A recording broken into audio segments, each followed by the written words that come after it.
Doctor Baba Saheb Ambedkar open university.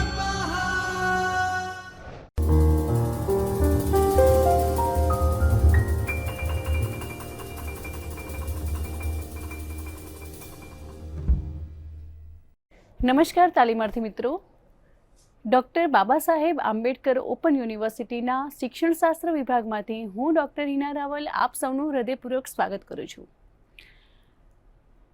તાલીમાર્થી મિત્રો, આજે આપણે બીએડના પ્રથમ વર્ષના પેપર કોડ ES 116 ગુજરાતીનું અધ્યાપન, જેમાં વિભાગ 1 એકમ 4 માતૃભાષા શિક્ષણના હેતુઓ વિશેનો પરિચય પ્રાપ્ત કરીશું. તો આજે આપણે હેતુઓ, માતૃભાષા શિક્ષણના હેતુઓ, જેમાં શૈક્ષણિક હેતુની સંકલ્પના, શૈક્ષણિક હેતુનું મહત્ત્વ, શિક્ષણના ધ્યેયો અને શિક્ષણના હેતુઓ તેમજ શૈક્ષણિક હેતુઓના પ્રકારો, જેમાં જ્ઞાનાત્મક હેતુઓ, ભાવાત્મક હેતુઓ અને ક્રિયાત્મક હેતુઓ, જેના વિશે અભ્યાસ કરીશું. તો આપણે સૌ જાણીએ છીએ કે કોઈ પણ કાર્ય એ હેતુ નક્કી કર્યા વગર પરિણામ પામતું નથી. કે આપણે સામાન્ય કામ કરીએ છીએ, ઘરેથી બહાર જઈએ છીએ, તો બહાર જવાનું પણ ચોક્કસ કારણ હોય છે, એનો ચોક્કસ હેતુ હોય છે. તેવી જ રીતે શિક્ષણમાં પણ, શિક્ષણ પ્રક્રિયામાં પણ અને માતૃભાષાના અધ્યાપનમાં પણ કે કોઈ પણ શિક્ષણ આપવું હોય તો એના માટે ચોક્કસ હેતુઓ નક્કી કરવા પડે અને ત્યારબાદ હેતુઓ મુજબના આયોજનથી યોગ્ય વિદ્યાર્થીમાં જે પરિવર્તન આપણે જોવા માંગીએ છીએ તે આપણને પ્રાપ્ત થાય છે. આપણે જ્યારે વિદ્યાર્થીઓને માતૃભાષાનું શિક્ષણ આપીએ છીએ ત્યારે માતૃભાષાનું શિક્ષણ શાના માટે આપીએ છીએ, વિદ્યાર્થીઓની અંદર આપણે કયા પ્રકારનું વર્તન પરિવર્તન કરવાનું ઈચ્છીએ છીએ, આ દરેક બાબતોની જાણકારી એક શિક્ષક તરીકે આપણી અંદર હોવી એ ખૂબ જરૂરી છે. અને એ પ્રમાણેના આપણે પાઠ આયોજન પૂર્વે જે શિક્ષણના જે હેતુઓ છે એની આપણે રચના કરવી એ ખૂબ જ અનિવાર્ય છે. કારણ કે કોઈ પણ કાર્ય જો એનું લક્ષ્ય નક્કી હોય, એનો ધ્યેય નક્કી હોય, હેતુ નક્કી હોય, તો એ કાર્ય એ ચોક્કસ દિશામાં ગતિ કરે છે અને આપણે ધારેલા જે પરિણામો છે એને આપણે પ્રાપ્ત કરીએ છીએ. તો આપણે સૌપ્રથમ શૈક્ષણિક હેતુ એટલે શું, શૈક્ષણિક હેતુની સંકલ્પના. કે મિત્રો, શિક્ષક તરીકે આપણે શૈક્ષણિક કાર્યની શરૂઆત કરીએ છીએ ત્યારે એના માટે સૌપ્રથમ શૈક્ષણિક પ્રક્રિયાના જે હેતુઓ છે એની રચના કરવી એ ખૂબ જરૂરી છે. અને એટલા જ માટે શૈક્ષણિક હેતુ એટલે શું તે જાણવું એ ખૂબ જરૂરી છે. તો આપણે જોઈએ કે શૈક્ષણિક હેતુની સંકલ્પના, કે શૈક્ષણિક હેતુ એટલે આપણે જે પણ કંઈ સિદ્ધિઓ પ્રાપ્ત કરવા ઈચ્છીએ છીએ તે સિદ્ધિઓ, પરિણામો, માતૃભાષાના લાભો અને અપેક્ષાઓને માતૃભાષા શિક્ષણના હેતુઓ કહેવાય છે. NCERTના જે વિધાન છે એ મુજબ તેમણે કહ્યું છે કે હેતુ એ એવું બિંદુ છે કે જેની દિશામાં કાર્ય કરવામાં આવે છે, અથવા તો હેતુ એક એવું વ્યવસ્થિત પરિવર્તન છે જે ક્રિયા દ્વારા પ્રાપ્ત કરી શકાય છે. હવે આ જે વ્યાખ્યા છે એમાં મુખ્યત્વે 3 પરિણામો મૂકવામાં આવ્યા છે. સૌ પ્રથમ છે હેતુ, એટલે કે લક્ષ્ય, ધ્યેય માટેની જે ક્રિયા છે એની દિશા. બીજું છે ક્રિયા અને ત્રીજું છે કે ક્રિયાથી આવનાર પરિવર્તન. એટલે કે હેતુ નક્કી કરવા માટે, તે હેતુને સિદ્ધ કરવા માટે ક્રિયાની જે દિશા, પદ્ધતિ કે પ્રયુક્તિ છે એને તો સૌ પ્રથમ પહેલાં આપણે નક્કી કરવી જોઈએ અને ત્યારબાદ ક્રિયા નક્કી થયા બાદ તે પ્રમાણે ક્રિયા કરવી અને તે ક્રિયાથી આપણે કયા પ્રકારનું પરિવર્તન ઈચ્છીએ છીએ તે નક્કી કરવામાં આવે છે.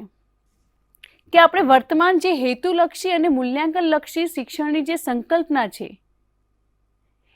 એ જે સંકલ્પના છે એ ડૉક્ટર બેન્જામિન બ્લૂમ એમની જે વિચારસરણી છે શિક્ષણ માટેની એની સાથે ખૂબ જ મળતી આવે છે. અને બ્લૂમે પોતાના વિચારો પ્રમાણે વિદ્યાર્થીઓમાં અપેક્ષિત વર્તન પરિવર્તનો લાવવાનું કાર્ય એ શિક્ષણનું છે એવું તેઓ જણાવે છે કે વિષય શિક્ષણ દ્વારા વિદ્યાર્થીઓમાં જે પરિવર્તનો લાવવા ઈચ્છીએ છીએ તે વિષય શિક્ષણના હેતુઓ બને છે. કે આપણે શિક્ષક તરીકે કોઈ પણ પાઠના અધ્યયન દરમિયાન અને અધ્યયનની પ્રક્રિયા પૂર્ણ થયા બાદ વિદ્યાર્થીઓની અંદર આપણે કયા પ્રકારના વર્તન પરિવર્તનો ઈચ્છીએ છીએ એના અનુસંધાનમાં આપણે હેતુઓની રચના કરીએ છીએ. હવે આ જે હેતુ છે એટલે વિદ્યાર્થી જ્યારે સફળતાપૂર્વક અધ્યયન અનુભવો પૂર્ણ કરે અને ત્યારે તે શું શું કરી શકશે, તેનાથી શું પ્રાપ્ત થશે. જેમ કે આપણે કોઈ સંધિ વ્યાકરણના કોઈ સંધિ વિશે આપણે વિદ્યાર્થીઓને ભણાવતા હોઈએ તો સંધિને લગતા આપણે કેટલાક હેતુઓની રચના કરવી જોઈએ કે વિદ્યાર્થી સંધિ વિશે જાણશે, સંધિ બનાવતા શીખશે, વિદ્યાર્થી સંધિને છૂટી પાડતા શીખશે, સંધિની અંદર આવતા જે પ્રત્યયો છે એનાથી પરિચિત થશે. આ પ્રકારે આપણે એના જે હેતુઓ છે એની આપણે રચના કરીએ છીએ. અને શિક્ષણ કાર્યના અંતે વિદ્યાર્થીની અંદર જે વર્તન પરિવર્તનો આપણે ઈચ્છીએ છીએ તે દર્શાવતા વિધાનોને આપણે હેતુ કહીએ છીએ. એવું પણ કહેવાય છે કે શિક્ષણ કાર્યનું અપેક્ષિત પરિણામ દર્શાવતા વિધાનો તેમજ માતૃભાષા શિક્ષણને અંતે અધ્યયતામાં આવતા ભાષાલક્ષી વર્તન ફેરફારોને દર્શાવતા વિધાનો. હેતુ નિર્ધારણની બાબતમાં NCERTની વ્યાખ્યામાંથી ફલિત થતા જે 3 પરિણામો છે એ ઉપરાંત વિષયનું સ્વરૂપ અને બાળકના શારીરિક માનસિક વિકાસની કક્ષા, સમાજ અને રાષ્ટ્રની જરૂરિયાતો અને હેતુ સિદ્ધિની વ્યવહારિક સાધ્યતાનો વિચાર કરવો પડે છે. હવે આગળ જોઈએ કે શૈક્ષણિક હેતુઓનું મહત્વ. તો શૈક્ષણિક હેતુઓના મહત્વ વિશે આપણે જોઈએ કે સૌ પ્રથમ છે શિક્ષણની અનેક પદ્ધતિઓ છે અને તે પદ્ધતિમાંથી કઈ પદ્ધતિથી એકમ શીખવું એ આપણને હેતુ સંરચનાથી ખ્યાલ આવે છે. જેમ કે આપણે વિજ્ઞાનનો કોઈ પ્રયોગ વિદ્યાર્થીને સમજાવવો હોય તો એના માટે આપણે કોઈ મોડેલ તૈયાર કર્યું હોય તો એના આધારે આપણે એવું હેતુ નક્કી કરી શકીએ કે નિદર્શન પદ્ધતિ દ્વારા આપણે વિદ્યાર્થીઓની સમક્ષ પ્રદૂષણને લગતું મોડલ બતાવીને વિદ્યાર્થીઓને સમજ કેળવીશું. તો આ રીતે શિક્ષકે પોતાની શિક્ષણ પ્રક્રિયા દરમિયાન કઈ પદ્ધતિનો ઉપયોગ કરવો તેના વિશે ખ્યાલ આવે છે. ત્યારબાદ શૈક્ષણિક પ્રવૃત્તિઓ અંગે વિચારી શકાય કે વિદ્યાર્થીઓને વર્ગમાં કઈ કઈ પ્રવૃત્તિ કરાવી, કે હેતુઓની રચનાના આધારે વર્ગખંડ અધ્યાપન દરમિયાન શિક્ષકે વિદ્યાર્થીઓ પાસે કયા પ્રકારની પ્રવૃત્તિ કરાવી એના વિશેનો ખ્યાલ આવે છે. શૈક્ષણિક પ્રયુક્તિ અંગે ખ્યાલ આવે છે કે વર્ગમાં પદ્ધતિઓ ઉપરાંત વાંચન પ્રયુક્તિ, લેખન પ્રયુક્તિ, જ્ઞાન પ્રયુક્તિ, ચર્ચા પ્રયુક્તિ વગેરે જે પ્રયુક્તિ છે એનો આપણે ઉપયોગ કરવાની ક્ષમતા અને અગાઉથી માહિતી આપણે પ્રાપ્ત કરી શકીએ છીએ. ત્યારબાદ શૈક્ષણિક સંદર્ભ સામગ્રીની પસંદગી કરી શકાય છે કે આપણા એકમને ધ્યાનમાં રાખીને વિવિધ જે સંદર્ભ પુસ્તકો છે કે સંદર્ભ સાહિત્ય છે કે સંદર્ભ સામગ્રી છે એના વિશે આપણે પરિચય પ્રાપ્ત કરીએ છીએ અને અગાઉથી એની તૈયારી કરી શકીએ છીએ. ત્યારબાદ સમગ્ર શિક્ષણ પ્રક્રિયાનું નિયમન કરી શકાય કે હેતુઓના આધારે આપણને ખ્યાલ આવે છે કે આપણે શિક્ષણ પ્રક્રિયા દરમિયાન કયા કયા પ્રકારનું કાર્ય કરવાનું છે તેમજ કયા કયા પ્રકારની શિક્ષણની પ્રયુક્તિઓ, પદ્ધતિઓ, શૈક્ષણિક સામગ્રી વગેરેનો ઉપયોગ કરવાનો છે. ત્યારબાદ વર્તન પરિવર્તનલક્ષી કે સુધારાલક્ષી શિક્ષણ અંગે વિચારણા અને અમલ માટે જરૂરી છે કે શિક્ષણ એ ફક્ત વિષય વસ્તુ કેન્દ્રી કે પાઠ્ય પુસ્તક કેન્દ્રી ન બની રહેતા અધ્યયતા કેન્દ્રી બને છે. કારણ કે હેતુઓના આધારે આપણને ખ્યાલ આવે છે કે અધ્યયન અધ્યાપન પ્રક્રિયાને આપણે કયા રીતે કઈ પ્રકારે આપણે તેને અસરકારક બનાવી શકીએ. ત્યારબાદ મૂલ્યાંકન માટે શિક્ષણના અંતે કઈ નીપજ પ્રાપ્ત થઈ કે કયા પરિણામો પ્રાપ્ત થયા એ આપણને હેતુઓના આધારે ખ્યાલ આવશે. હવે આપણે શૈક્ષણિક ધ્યેયો અને શિક્ષણના હેતુઓ આ બંને વિશે આપણે પરિચય પ્રાપ્ત કરીશું કે શૈક્ષણિક ધ્યેયો એટલે શું અને શિક્ષણના હેતુઓ એટલે શું. તો સૌપ્રથમ સમગ્ર શિક્ષણ સાથે સંબંધિત છે. જે શૈક્ષણિક ધ્યેયો છે એ સમગ્ર શિક્ષણ આખા વર્ષ દરમિયાનનું જે વિદ્યાર્થીનું શિક્ષણ છે એની સાથે સંબંધિત છે. વિષયના સંદર્ભે પણ ધ્યેયો નક્કી થાય છે કે દાખલા તરીકે રાષ્ટ્રીય એકતા, સાંસ્કૃતિક વારસો, નૈતિકતા, નાગરિકતા વગેરે. આ સિવાય સૈદ્ધાંતિક, વ્યાપક અને અંતિમ સ્વરૂપના હોય છે. વિષયના સમગ્ર શિક્ષણ વ્યવહારને અંતે સિદ્ધ થાય ખરા અને ન પણ થાય તેમજ સિદ્ધિની જે માત્રા છે એ સાપેક્ષતા હોઈ શકે. ત્યારબાદ સઘન, સતત અને વ્યવસ્થિત પરિશ્રમ સિવાય સિદ્ધિ મળતી નથી. ધ્યેયો જે છે એ મૂલ્યાંકનક્ષમ હોતા નથી. તેથી મૂલ્યાંકન પ્રયુક્તિ અંગે મૂંઝવણ રહે છે અને સિદ્ધિનું માપન થતું નથી. ધ્યેયો એ કાર્ય માટે દિશા સૂચક કરે છે. નાગરિક ઘડતર માટે ઉપયોગી છે. ત્યારબાદ વિદ્યાર્થીઓના સામાજિક વિકાસ માટે, મૂલ્ય વિકાસ માટે, તેમના વલણ, વર્તન વગેરેના વિકાસ માટે પણ ધ્યેયો ઉપયોગી છે. ત્યારબાદ શૈક્ષણિક હેતુઓ વિશે જોઈએ કે વિષયના શિક્ષણ સાથે સંબંધિત છે કે દાખલા તરીકે જ્ઞાનાત્મક હેતુઓ કે ભાવાત્મક હેતુઓ કે પછી ક્રિયાત્મક હેતુઓ. આ પ્રકારના જે હેતુઓ છે એ વિષયલક્ષી અને વિકાસલક્ષી સ્વરૂપના હોય છે. બીજું કે આ જે હેતુઓ છે તેનું મૂલ્યાંકન થઈ શકે છે. આ હેતુઓના સંદર્ભમાં સઘન, સતત અને વ્યવસ્થિત પરિશ્રમયુક્ત શૈક્ષણિક કાર્ય દ્વારા જ આપણને સિદ્ધ થાય છે. ત્યારબાદ હેતુઓ પણ કાર્ય માટે દિશા સૂચન કરે છે. વ્યક્તિનું જે વિષયના સંદર્ભમાં ઘડતર કરી શકાય છે તેના દ્વારા તેનામાં સમૂલ્યો વિકસાવી શકાય છે. શિક્ષકના હેતુઓનો આધાર એ વિષય, ધોરણ અને વિષયાંગ છે. ત્યારબાદ આપણે શૈક્ષણિક હેતુઓના પ્રકાર એટલે કે તેનું વર્ગીકરણ. બેન્જામિન બ્લૂમે તેનું વર્ગીકરણ આપેલું છે તે આપણે જોઈએ કે શૈક્ષણિક હેતુઓ એટલે વિષયના સંદર્ભમાં પ્રાપ્ત કરવા ધારેલ સિદ્ધિઓ, પરિણામો, લાભો, ફાયદાઓ કે અપેક્ષાઓ અને મનોવૈજ્ઞાનિક વિદ્વાનોએ કાર્ય કરેલ છે. ખૂબ જ પ્રચલિત એવું વર્ગીકરણ હેતુઓના સંદર્ભમાં ખૂબ જ પ્રચલિત એવું વર્ગીકરણ બેન્જામિન બ્લૂમ અને તેમના સાથીદારોએ આપ્યું છે. તાલીમ વિદ્યાર્થી મિત્રો, મોટાભાગની શિક્ષક બનવાની જે પરીક્ષાઓ છે ટેટ, ટાટ, નેસ્લેટ વગેરેમાં બેન્જામિન બ્લૂમનું હેતુઓનું જે વર્ગીકરણ છે એ ખૂબ જ મહત્વનો પ્રશ્ન બની રહે છે કે મોટાભાગની પરીક્ષામાં આ પ્રશ્ન પૂછાઈ ગયો છે અને પૂછાવાની પણ શક્યતા રહેલી છે. તો આ જે બેન્જામિન બ્લૂમનું જે હેતુઓનું વર્ગીકરણ છે શૈક્ષણિક હેતુઓનું એ 3 વિભાગમાં વર્ગીકૃત થયેલ છે. સૌપ્રથમ છે જ્ઞાનાત્મક હેતુઓ, બીજું છે ભાવાત્મક હેતુઓ અને ત્રીજું છે ક્રિયાત્મક હેતુઓ એટલે કે મનોશારીરિક હેતુઓ. હવે આ 3 હેતુઓ વિશે આપણે વિગતે જોઈએ કે સૌપ્રથમ જ્ઞાનાત્મક હેતુઓ. કે જ્ઞાનાત્મક હેતુઓમાં જ્ઞાન કે માહિતી મેળવવી, જ્ઞાનની સમજ મેળવવી અને જ્ઞાનનો ઉપયોગ કરવો, જ્ઞાનની માહિતીનું વિશ્લેષણ કે સંશ્લેષણ કરવું. હવે જ્ઞાન પ્રાપ્તિ એટલે શું? તો જ્ઞાન પ્રાપ્તિ એટલે હકીકતો, વિગતો જણાવી, યાદ કરવી કે યાદ રાખવી એટલે જ્ઞાન ધરાવવું. જ્ઞાનનો જે સીધો સંબંધ છે એ સ્મૃતિ સાથે છે કે કોઈ પણ વસ્તુ કે બાબત કે લખાણ એને યાદ રાખવા માટે આપણી જે સ્મૃતિ છે એ ખૂબ જ મહત્વની બાબત છે અને તેનો સીધો સંબંધ એ સ્મૃતિ સાથે છે.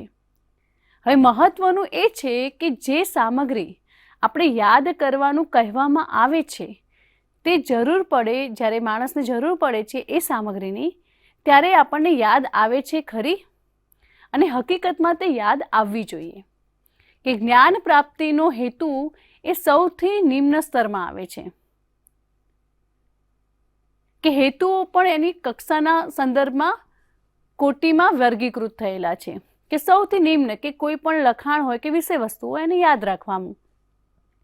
ત્યારબાદ જ્ઞાનને લગતા જે હેતુઓ છે એ હેતુઓ રચવા માટે વ્યાખ્યાયિત કરે, વર્ણન કરે કે ઓળખાવે, નામ આપે, યાદી બનાવે, જોડકા જોડે વગેરે જેવા જે વિકલ્પો છે એની પસંદગી કરી જેવા ક્રિયાપદો વાપરવા જોઈએ. ત્યારબાદ જ્ઞાનની સમજ એટલે કે અર્થગ્રહણ. હવે આપણે જે જ્ઞાન પ્રાપ્ત કર્યું છે, જે યાદ રાખ્યું છે, એનો અર્થ આપણે ખરેખર સમજ્યા છીએ કે નહીં એ પણ ખૂબ મહત્ત્વની બાબત છે. કે શિક્ષક તરીકે આપણે વિદ્યાર્થીને જે પણ અધ્યયન કરાવીએ છીએ એ માત્ર વિદ્યાર્થીઓને યાદ રાખવા પૂરતું કે ગોખાવા પૂરતું ન રહેતા વિદ્યાર્થી તેનો અર્થ સમજે એ બાબત પ્રત્યે પણ ધ્યાન આપવાની ખૂબ જરૂર છે. કે આ પ્રકારનું જે અધ્યયન છે એનો નિપજ એ માત્ર યાદ કરવું કે સ્મૃતિમાં લાવવું એટલું જ નથી, પરંતુ એનાથી એક કદમ આગળ વધીને જે શીખ્યા છે, યાદ કર્યું છે એનો અર્થ પણ સમજવો. અને કહેવાય છે કે સમજીને વાંચેલું કે લખેલું એ ક્યારેય આપણે ભૂલતા નથી. માટે અર્થગ્રહણ સમજને લગતા હેતુઓ રચવા અને જ્ઞાનને લગતા હેતુઓ રચવા એ બંનેમાં ખૂબ તફાવત છે. કે દાખલા તરીકે આપણે કહીએ કે ઉદાહરણ આપે, વિદ્યાર્થીને આપણે ગુજરાતી વ્યાકરણના કોઈ સંજ્ઞાને લગતો આપણે કોઈ મુદ્દાનો વિદ્યાર્થીઓને અભ્યાસ કરાવ્યો છે, ત્યારબાદ આપણે વિદ્યાર્થીઓને સંજ્ઞાને લગતા ઉદાહરણો પૂછીએ તો વિદ્યાર્થી ત્યારે જ તેના ઉદાહરણો આપી શકશે જ્યારે તે તેને સારી રીતે સમજ્યો હોય. તો એ રીતે અર્થગ્રહણને લગતી અહીં ક્રિયા છે. ત્યારબાદ ઉપયોજન. ઉપયોજન એટલે વિદ્યાર્થીએ જે જ્ઞાન પ્રાપ્ત કર્યું છે તેનું એકદમ નૂતન અને નિશ્ચિત કે અનિશ્ચિત પરિસ્થિતિમાં ઉપયોગ કરવાની શક્તિ, સામર્થ્ય કે ક્ષમતા. કે હવે જે જ્ઞાન પ્રાપ્ત કર્યું છે તેનો ઉપયોગ કરવાનો. કે હવે આ જે ક્ષમતા છે એ અભિવ્યક્તિ, નિયમો, સિદ્ધાંતો, રહસ્યો વિશે જ્ઞાન મેળવ્યા પછી તેનું નવીન પરિસ્થિતિમાં અમલીકરણ કરવામાં આવે છે. કે દાખલા તરીકે આપણે ઉપમા અલંકારના નિયમો શીખ્યા છીએ, પછી કેટલાક વાક્યો કે પંક્તિઓમાં તે અલંકાર આપણે ઓળખીને બતાવીએ છીએ, તો એ આપણે ઉપયોજન કર્યું કહેવાય. હવે ઉપયોજનનો જે આધાર છે એ જ્ઞાન અને તેની સમજથી પણ વધારે ઉપર રહેલો છે. તો એ રીતે આપણે તેનું ઉપયોજન કરી શકીએ છીએ. ત્યારબાદ વિશ્લેષણ. વિશ્લેષણ એટલે છૂટું પાડવું, જુદું પાડવું, વિભાજિત કરવું. હવે જે મેળવેલું જ્ઞાન છે એ મેળવેલા જ્ઞાનને સમજીને તેના જે ઘટક તત્વોમાં તેને વિભાજિત કરવાનું જે સામર્થ્ય છે એને આપણે વિશ્લેષણ કહીએ છીએ. કે જ્ઞાન કે માહિતીને સૌપ્રથમ તો નાના નાના અંશોમાં, નાના નાના ભાગોમાં વર્ગીકૃત કરવાનું, વિભાજન કરવાનું, એટલે તેને આપણે વિશ્લેષણ કહીએ છીએ. જ્યારે બે પાત્રો વચ્ચે રહેલી સમાનતાઓ અને અસમાનતાઓ તારવે છે, કોઈ નિયમ કે સિદ્ધાંત છે તો એના આધારે વર્ગીકરણ કરવામાં આવે ત્યારે તેનું વિશ્લેષણ કર્યું કહેવાય. કે વિભાજન એટલે જુદું પાડવું, કે વિષય વસ્તુ છે એના વિવિધ બાબતોને અલગ પાડવું. વિશ્લેષણના જે લગતા હેતુઓ છે એ હેતુઓ રચવા માટે વિભાગીકરણ કરવું, ભેદ પારખવો, તારણો તારવા, રૂપરેખા તૈયાર કરે, સંબંધો દર્શાવે. તો આ રીતે આપણે આ શબ્દનો પ્રયોગો કરીને આપણે હેતુઓની રચના કરી શકીએ. ત્યારબાદ સંશ્લેષણ. કે જુદી જુદી અને છૂટી છૂટી માહિતીનું સંયોજન કરીને એક નવા વિચારકોએ નવી માહિતીનું સર્જન કરવું એટલે કે સંશ્લેષણ કરવું. કે વિવિધ જે અંગો કે વિભાગો છે એ વિભાગોને જોડીને એક નવું જ સ્વરૂપ જેની રચના કરવી. કે અનન્ય એવું વક્તવ્ય કહેવાના સર્જનોનો પણ અહીં સમાવેશ થાય છે. હવે સંશ્લેષણનો જે આધાર છે એ જ્ઞાન, સમજ, ઉપયોગ, વિશ્લેષણ જેવી જે જ્ઞાનાત્મક ક્ષેત્રની પ્રક્રિયાઓ છે એની નિપુણતા પર રહેલો છે, જેની અંદર કથન અને લેખન કૌશલ્યોના ભાષા જ્ઞાનનું સંશ્લેષણ થાય છે. અને તેથી જ ભાષાના શિક્ષણમાં સંશ્લેષણનો હેતુ એટલે અભિવ્યક્તિનો હેતુ એમ કહી શકાય.